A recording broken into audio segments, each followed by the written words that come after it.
Good morning guys. সকাল সকাল এই নদীকে পাশে রেখে টোটোয় করে আমরা কোথায় যাচ্ছি বলো তো?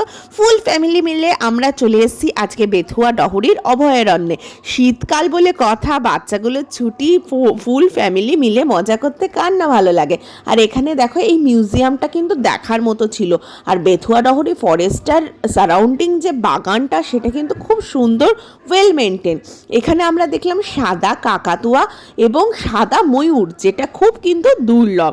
এছাড়া ময়ূর তো ছিলই, আর অনেক ছিল নাম না জানা পাখি। আর এই দেখো নীলগাই, যদিও দেখতে এটা অনেকটা ধূসর, আর ছিল এরকম হলুদ টিয়া যার ছিল লাল ঠোঁট। আর আমরা সারাদিন মিলে চুটিয়ে মজা করে যখন পুকুরটার সামনে এলাম, দেখলাম শ্যাওলা ধরা কচ্ছপগুলো লাইন দিয়ে রয়েছে। আর দেখো কুমিরটাও কীরকম শ্যাওলা ধরা হয়ে রয়েছে, কিন্তু রোদে আরও দুটো কুমির ছিল, সেই দুটো কিন্তু শ্যাওলা ধরা না। সব মিলিয়ে দিনটা দারুণ কাটলো।